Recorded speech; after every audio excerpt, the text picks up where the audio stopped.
Okay, so today we got a pretty quick one.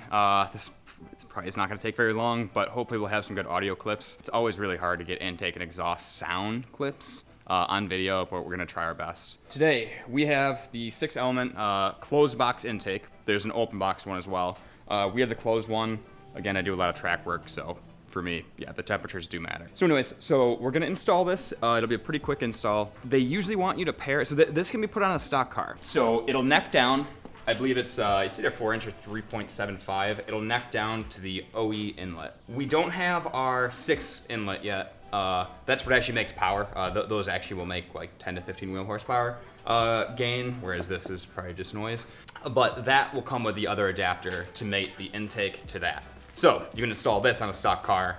If you were to do the 6-element, the inlet on a stock car, you need to find an adapter basically. With that, we can get into the install. So we're at the car right now. We're gonna do a quick overview of the install. It's a pretty easy install, and I think there's other videos on it, so I don't know how much in depth we have to go. But yeah, so looking at the system, normally you'd have an engine cover.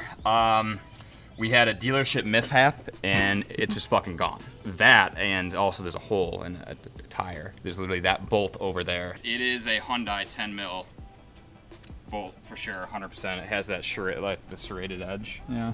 Very few places have that, but yeah, I noticed immediately right outside the dealer, and then when I pulled over to inspect it, it's like this is fucked. Yeah. So that sucks. we're gonna find out what. Sucks big time. It does, and if it was a longer bolt, it easily could have damaged the inner barrel of the wheel too. Yeah. And again, I mean, this is pretty big safety issues. Honestly, it's pretty unacceptable. Yeah. So I don't know. We'll figure out what to do with that. But so the overview basis, what you're gonna do, and we'll start from the front back. So just use a small flathead. You'll remove this portion. It does retain this ducting, which is pretty huge. 1, 2, and 3 10mm bolts with a rubber isolator. So remove those, and then for the for the ducting side, there's obviously just this clamp, and this squeeze clamp for the bypass valve. This clamp for looks like PCV, and then this clamp right here, which obviously connects to the inlet. So undo all those. We do replace some of those rubber isolators down there with parts supplied by 6th, and yeah, we'll film that. This is gonna be a pretty easy one. So obviously they have guides. I'm sure that 6th has like installation instructions, I would think. So we're not gonna show like super in depth on it. Speaking of 6-element, we have actually a coupon for the channel. It's called Patty Boy. You can use that. You get 5% off. I also get a little bit of kickback, so it helps me out as well. And yeah, might as well.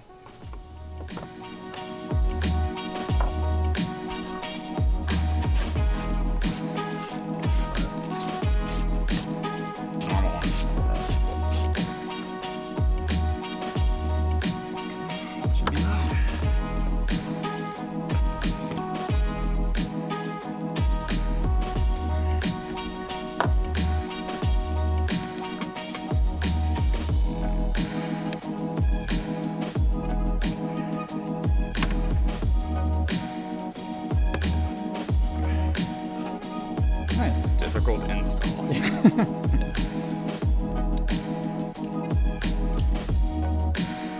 So,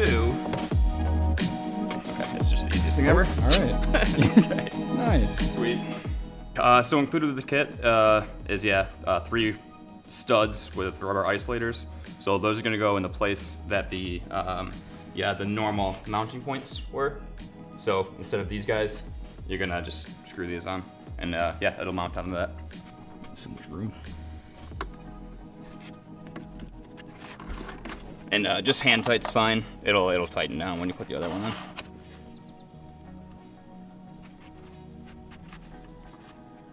And then we'll put the cover in. We took the cover off. Looks like it's maybe a 5mm Allen key. Everything's lost in our house, so you can use a Torx bit too. Just be careful. So anyways, we're gonna put this in the place of the stock one. And now that we have the rubber studs basically that you screwed in, we'll go on top of that. And let's see how it slides in here.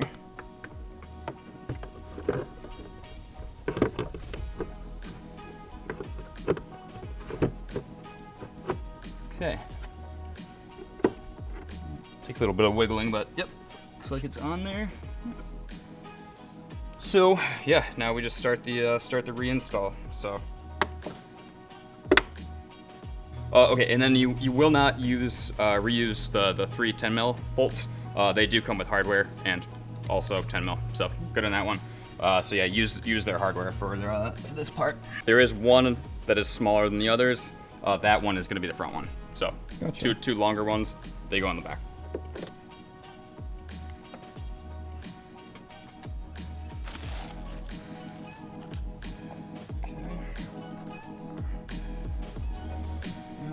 This will be the elbow right here. Make sure you put on the clamps, like I was just about to forget.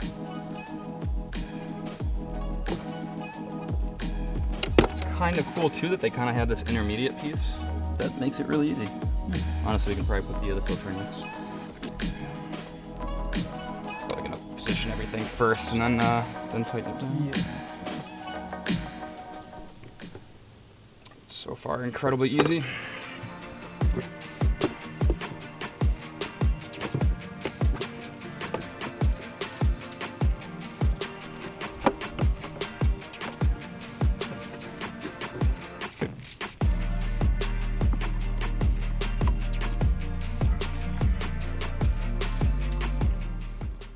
And just do yourself a favor, I would try to position these in a way that helps you out when you have to tighten it.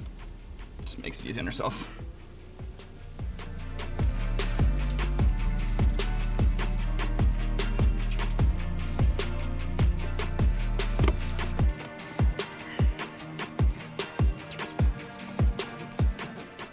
I'd say not too bad, just position it well before you tighten on the clamps. Looks like it's getting pretty close to where it should be.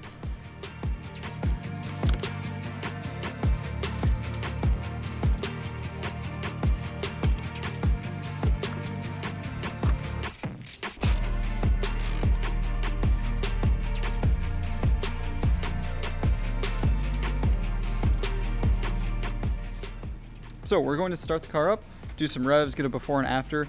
We have the intake box opened right now. We're going to do one test with it open, one test with it closed with kind of the glass or whatever plastic, and see if there's like a noticeable sound difference. Some people say that there is, some people say that there isn't, so we're gonna find out.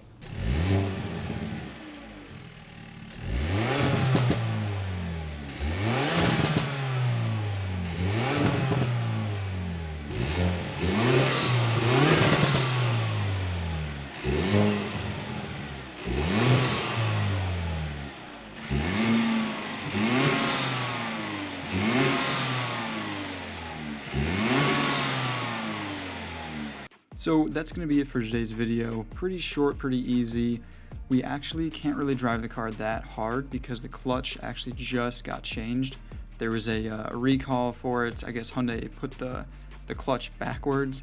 So we have to kind of baby the car for a little bit. But we'll get some sound clips eventually. For now, makes a pretty good difference. It's definitely subtle for sure. But yeah, adds a little bit. So anyway, thanks for watching. Let me know if you guys have any questions and see ya.